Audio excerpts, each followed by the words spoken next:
Bien, muy buenas tardes a todos. Ya estamos grabando la sesión, entonces por favor les voy a pedir que pongan su nombre en el chat, ya que esto nos va a servir como asistencia, ¿ok? Se escucha bien el audio, ¿verdad? Sí, doctora. Gracias, muy amables.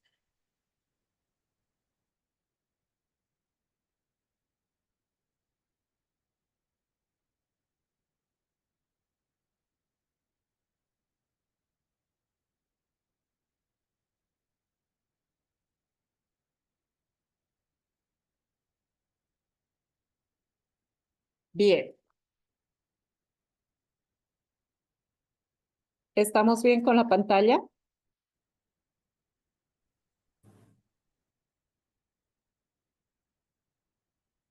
¿Me ayudan, por favor?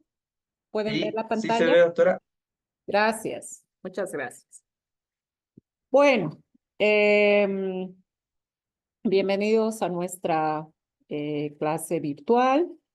En el Zoom vamos a tener un máximo de 40 minutos. Entonces, una vez que se nos termine la sesión, van a volver a ingresar a la misma sala, por favor. Yo, al igual que ahora, los voy a ir aceptando de manera inmediata. ¿Ya? Con ustedes estamos un poquito más atrasados que con el resto porque nuestra clase del día lunes fue el día de la evaluación. Entonces, hasta antes de la evaluación nos habíamos quedado viendo de alguna manera estos principios de que se presentan, ¿no es cierto?, en todo lo que implica los principios de esta participación viral en nuestro organismo, ¿ya? Y entonces vamos a retomar donde lo habíamos dejado.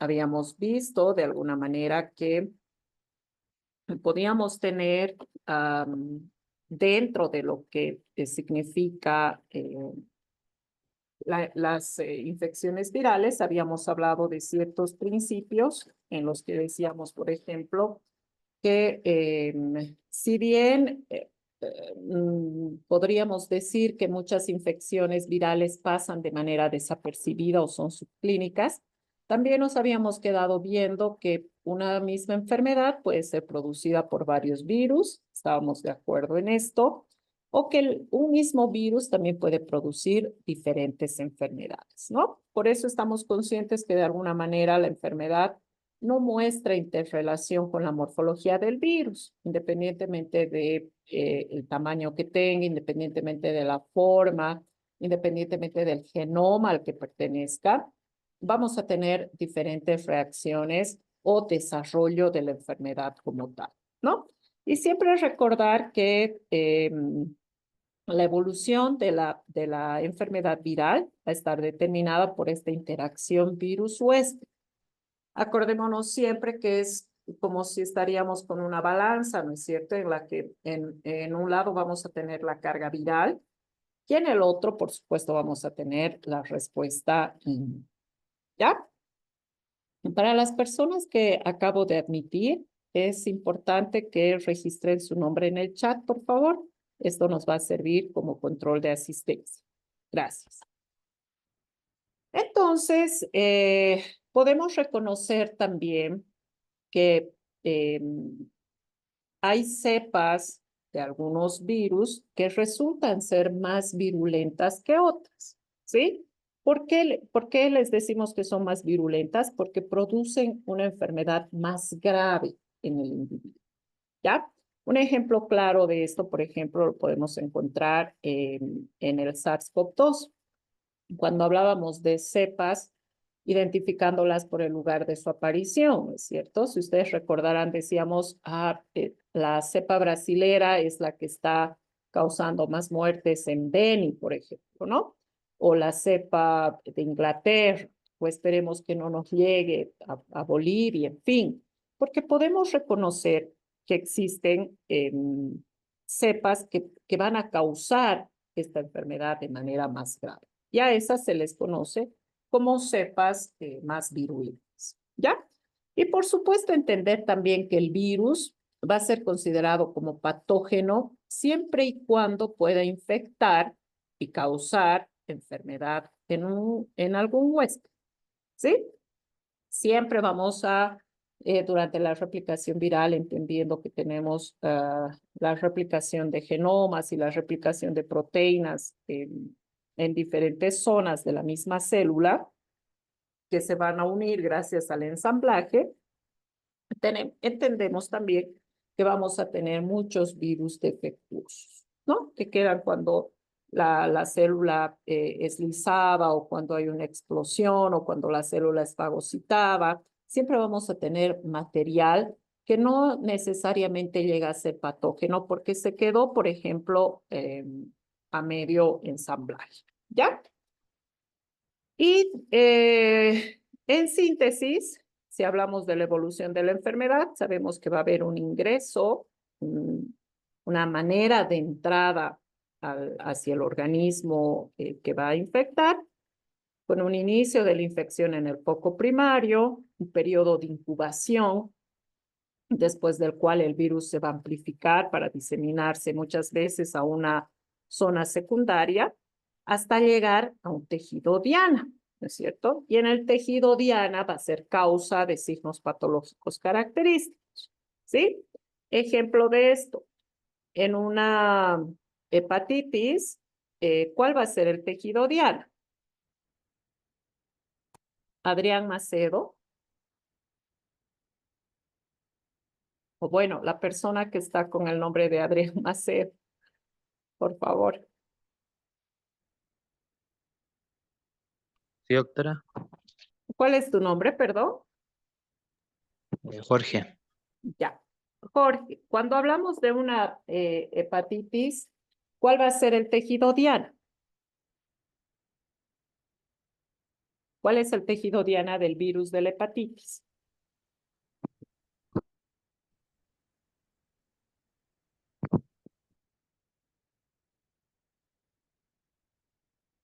Jorge, No sé, doctora.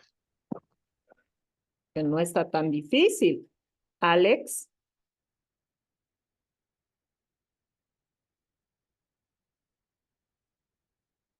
Doctora, a mí sería ¿sí? el hígado. El El hígado va tejido. a ser el tejido diana. Perfecto. Entonces, cuando hay una, gracias, Alex, cuando hay ya la replicación en el hígado, en este caso para el virus de la hepatitis, ya vamos a ver signos patológicos. ¿Qué signos podríamos identificar?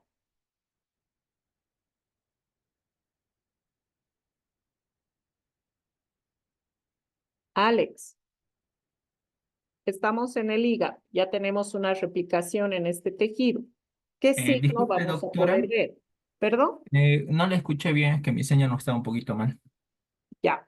Me decías que en la hepatitis el tejido diana es el hígado. Estamos de acuerdo. Perfecto. Sí, Una vez que haya replicación en los hepatocitos, ¿cuál va a ser el signo que tú vas a ver de la hepatitis? este, Ejemplo, porque pueden ser varias cosas, ¿no es cierto? una hepatomegalia, no sé, tal vez un agrandamiento del hígado, tal vez. Ya puede haber agrandamiento del hígado. Gracias, Alex. Puede haber ictericia, ¿no es cierto? Decíamos que es lo más común. ¿Por qué? Porque una vez que estos hepatocitos están siendo destrozados, vamos a tener exceso de enzimas hepáticas circulando en sangre.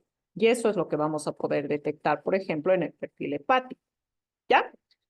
Una vez que hay entonces replicación en el tejido diana, ya nosotros podemos identificar los signos patológicos característicos de la enfermedad. Por supuesto que se va a dar lugar a lo que es la inmunopatogenia, es decir, nuestro organismo va a responder con estas respuestas inmunitarias que limitan la enfermedad, ¿no?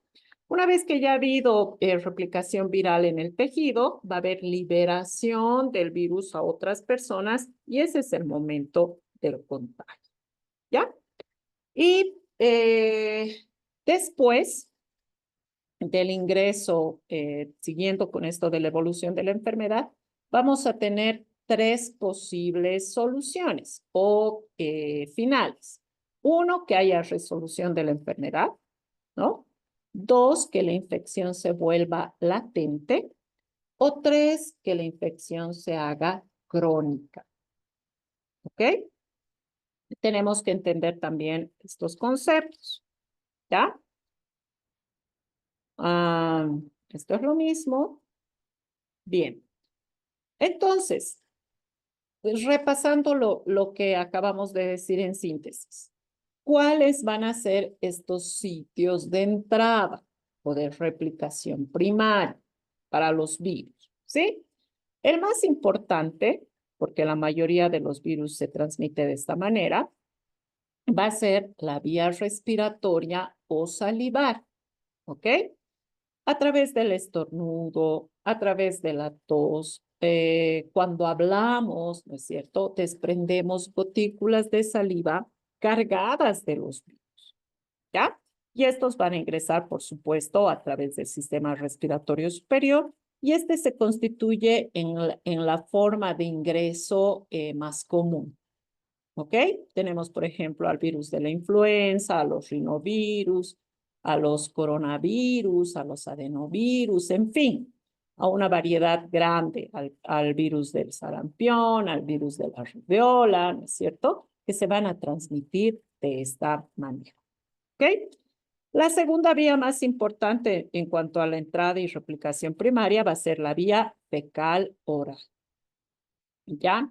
Esto pues, por supuesto que es la vía de elección para todo lo que son los enterovirus, para los rotavirus, principalmente por la falta de aseo que tenemos, ¿cierto? No sabemos utilizar bien el baño, no nos lavamos las manos después de haber entrado al baño.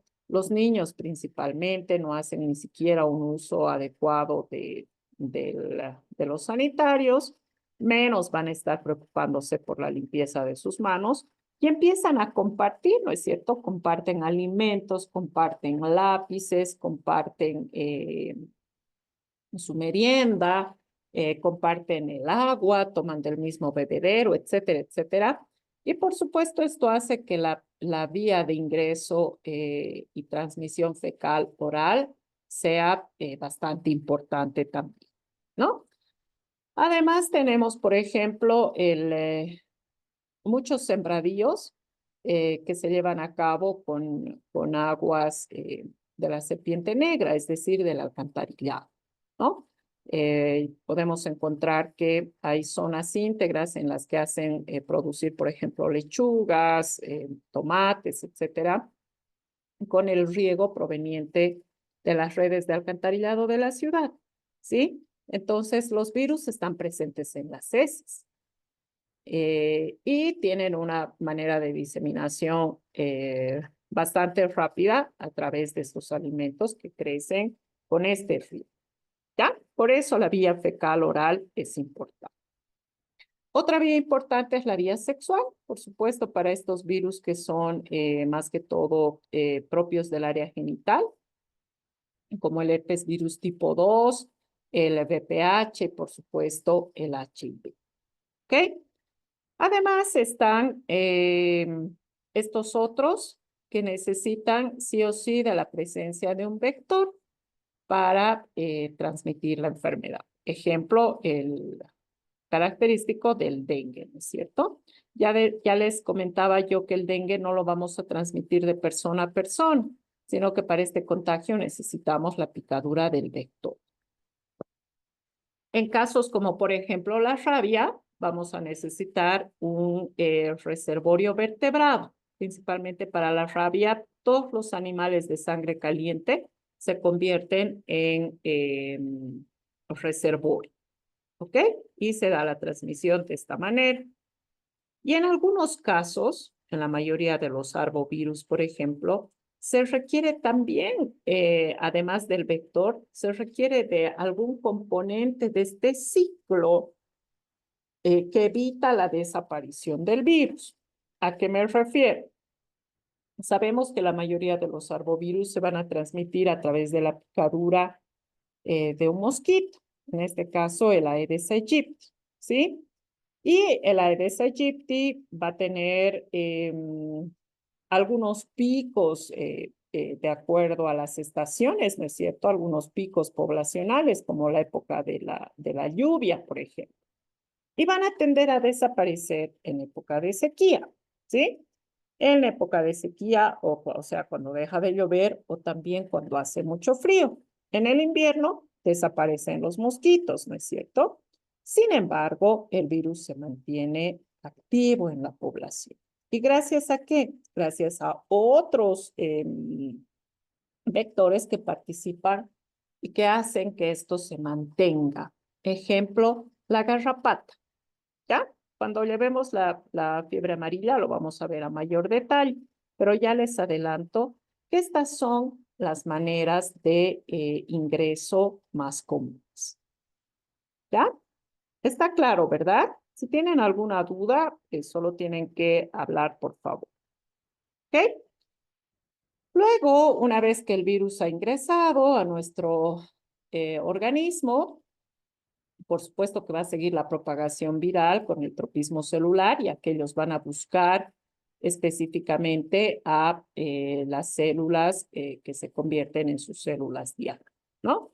Una vez que ya han llegado a este lugar específico, gracias a los receptores específicos que poseen, se va a llegar a tener una lesión celular y se va a producir lo que es la enfermedad clínica, que vamos a ver signos y síntomas de la enfermedad propiamente dicha.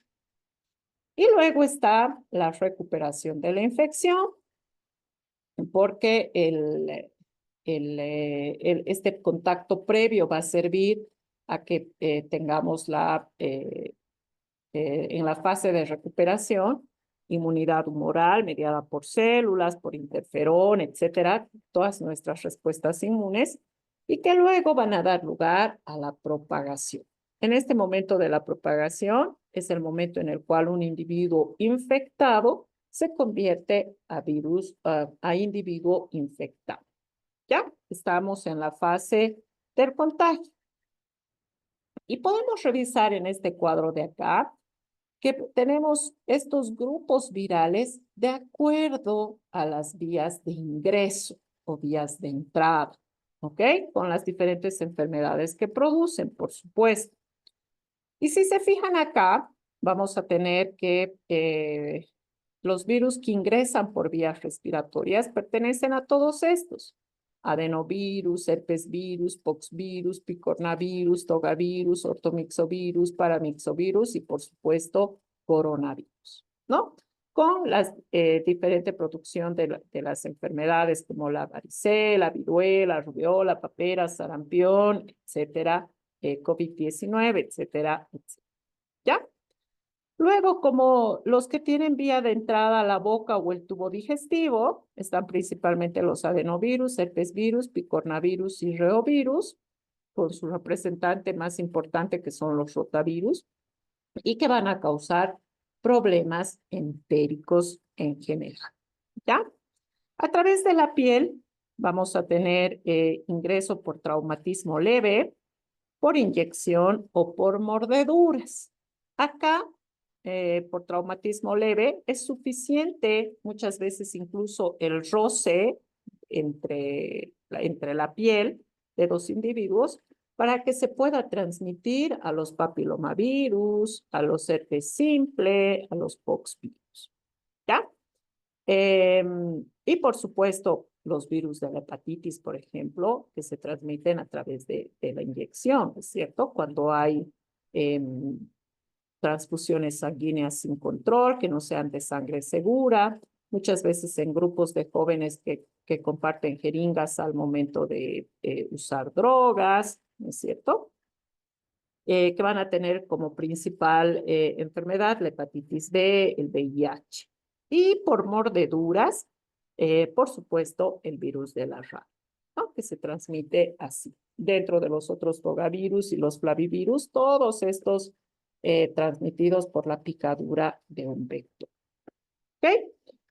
Esas van a ser las vías comunes de infección. Y en cuanto a la resolución, lo que hablábamos, me parece importante que nos pongamos de acuerdo en la definición de estos conceptos, ¿sí? ¿A qué le vamos a llamar infección crónica? ¿Ok? Ustedes van a poder catalogar como infección crónica siempre y cuando el virus se detecte de manera continua, ¿ya? No importa si es en poca cantidad, lo importante es que hay una presencia, que se puede detectar de manera continua al virus. Y aquí nos vamos a poner un plazo de tiempo. El plazo de tiempo es de 6 meses. ¿Ok? Entonces, cuando yo puedo detectar de manera continua, por un lapso de 6 meses o más, al virus en mi paciente, voy a entender que se trata de una infección crónica. ¿Ok? Los que tienden a hacer cronicidad son los virus de las hepatitis. ¿Ok? 6 meses. Ese es un punto clave para su definición. ¿Ya? Entonces, si entendemos la infección crónica bajo ese concepto, para la infección latente, vamos a decir que es cuando el virus se queda de manera oculta la mayor parte del tiempo y la enfermedad clínica solo aparece en brotes intermitentes. Los que hacen infecciones latentes por excelencia son los herpes virus. ¿Ok? Entonces, si decimos el virus persiste de manera oculta la mayor parte del tiempo, ya sabemos, por ejemplo, que el herpes virus tipo 1, tipo 2 y tipo 3 se va a quedar de latencia en la neurona. Entonces, cuando se vaya a la neurona, yo no lo voy a detectar, va a estar oculto, ¿sí?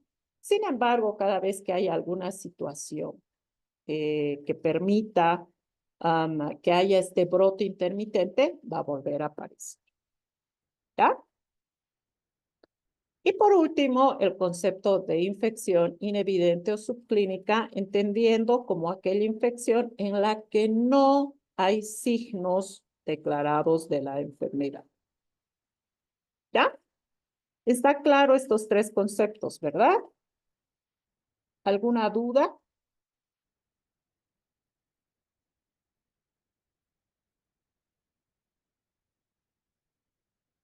David,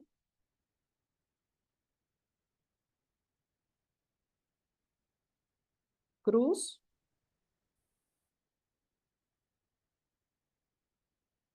Hola doctora, buenas tardes, aquí estoy. No activé el micrófono.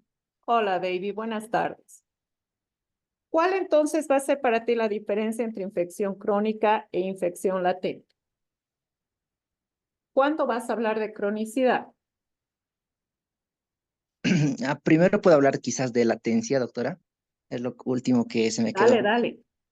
Eh, la latencia es como decir oportunismo, por así decirlo. Eh, tipo, el virus va a ver que estamos, no sé, vamos a tener alguna debilidad y pues ahí se va a manifestar. Eso entiendo por latencia, Ese va como a ser el oportunismo. brote intermitente que está aquí, ¿no es cierto? El hecho de que aparezca cada vez que suceda algún evento, lo vamos a entender como brote intermitente, porque el resto del tiempo nosotros no lo detectamos al virus, ¿ya? Eso es latencia. Muy bien. Ejemplo de virus que hacen latencia, Los virus del herpes, los ya herpes que virus en general. Perfecto. ¿Y cómo vas a diferenciar la latencia de la cronicidad? ¿Qué tiene que pasar en la cronicidad?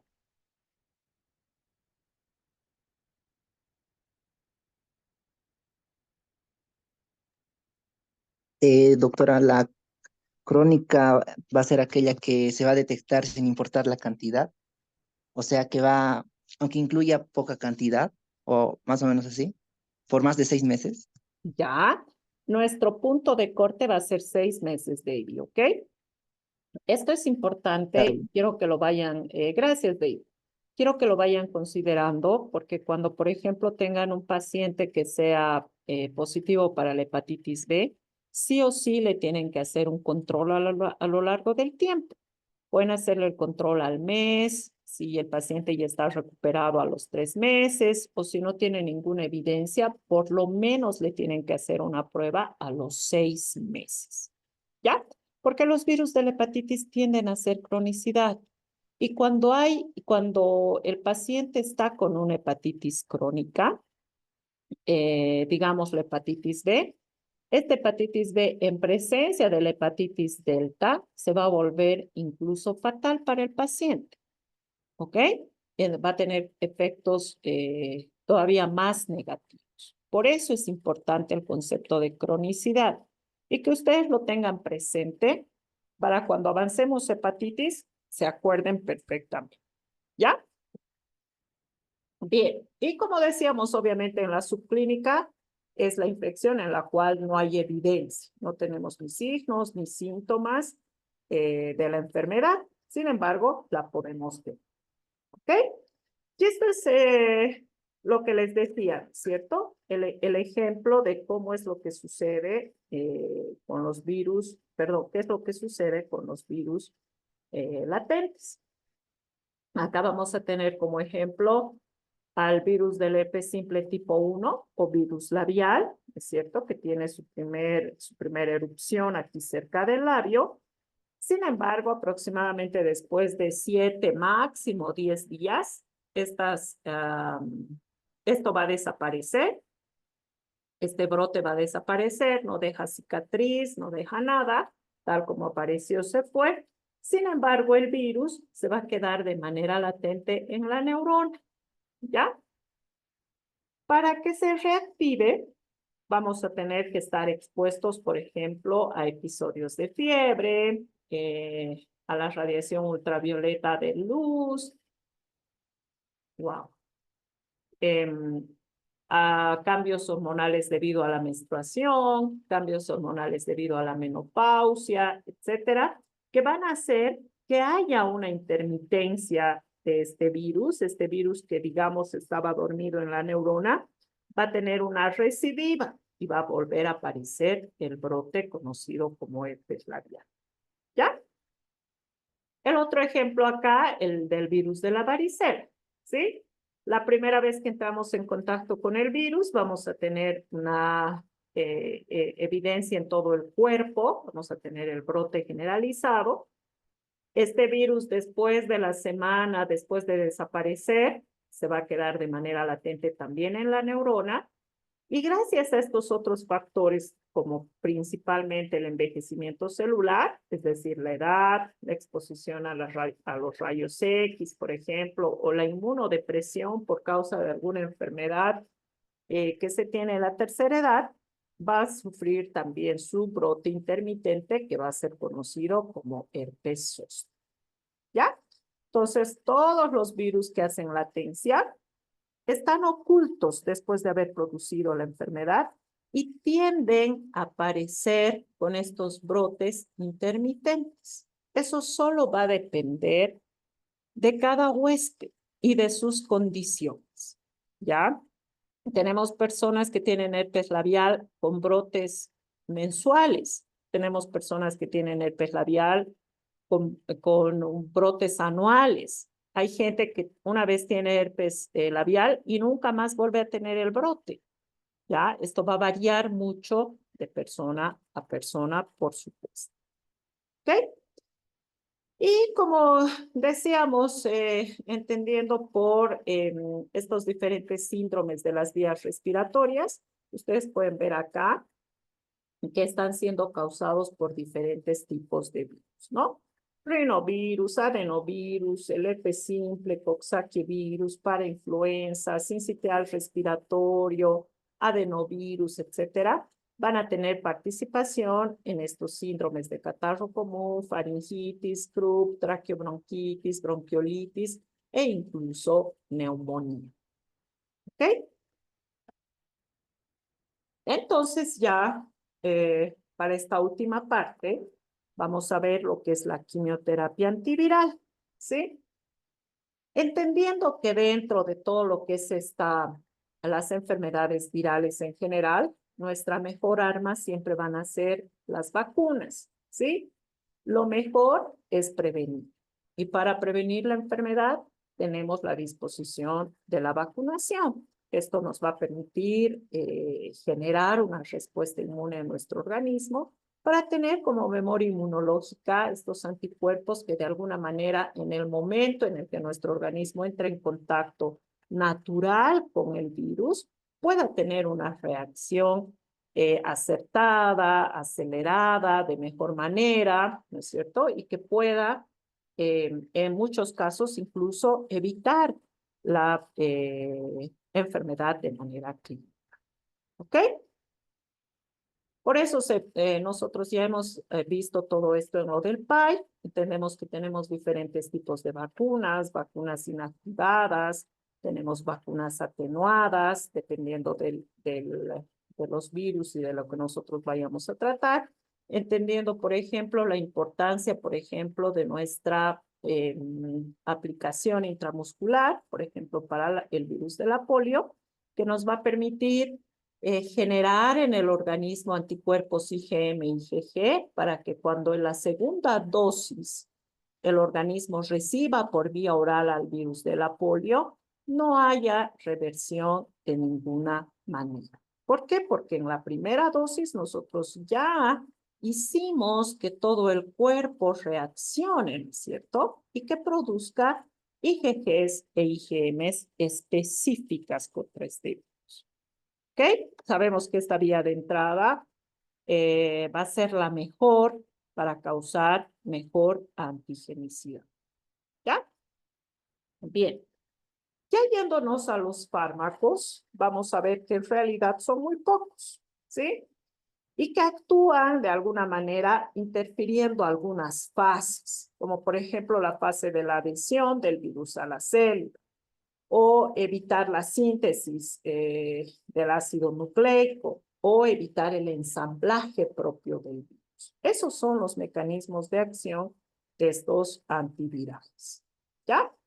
Y siempre vamos a ver la diferencia que existen con los antibacterianos, que son muchísimos, ¿ya? Para el virus herpes simple, o para el virus de la varicela zoster, el antiviral más común que está a disposición en todas las farmacias de Bolivia es el aciclovir, ¿ya? La ventaja del aciclovir es que tiene muchas presentaciones. Entonces vamos a tener aciclovir en pomada, vamos a tener aciclovir en gel, tenemos aciclovir como comprimido, tenemos aciclovir como inyectable, ¿ok?